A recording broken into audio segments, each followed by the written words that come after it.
অনেক ছেলে আছো ভাই, চুলের স্বাভাবিক চুল রাখো, স্বাভাবিক চুল রাখো, কাফের বেঈমানের মতো চুল রাখো না ভাইয়া। বাস্তবিক অর্থেই এটা কথা। এই চুল এগুলো বিভিন্ন মডেলের যে চুল, এগুলা ভাই সত্য কথা যেটা, কোনো মুসলমানের তো দূরে থাক, একেবারে নিকৃষ্ট কাফেরের চুল, কোনো ভদ্র কাফেরও চুল না, একেবারে নিচু সমাজের একদম লো লেভেলের মানুষ যারা, এসব চুল তাদের।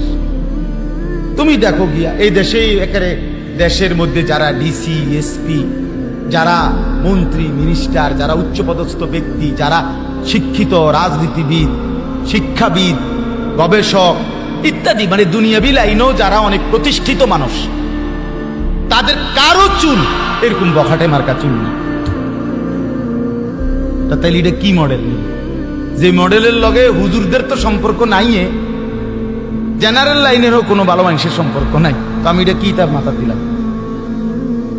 এই জন্য দয়া করে চারদিকে সমান কইরা স্বাভাবিক চুল রাখো, নামাজ পড়ো, সেজদা করো, 5 ওয়াক্ত নামাজ পড়ো, আল্লাহ বরকত দিবে। নিজের হাতে নিজের আযাব টাইনা আইনো না, নিজের মুসিবতে ফেইলো না। যদি দুনিয়া আল্লাহ তাআলা কিছুটা স্বাভাবিকও রাখে, কবরে ছাড়বেন, আখিরাতে ছাড়বেন। আর বহু লোককে আল্লাহর এটা একটা ওয়াদা, আল্লাহর দয়া। আল্লাহ বলছেন যে আমি দুনিয়াতে সবাইকে তার পাপের শাস্তি দেই না। মাঝে মধ্যে আল্লাহ তাআলা বলছেন আমি আল্লাহ মাঝে মধ্যে কাউকে কাউকে কখনো কখনো দুনিয়ায় তার পাপের সামান্য শাস্তি দেখাই, বাস কিছুটা, পুরা শাস্তি কখনোই কাউরে দেয় না, কোনো না। একেবারে ফেরাউন নমরুদেরও অনকি দিছে না, আসল শাস্তি দিছে না।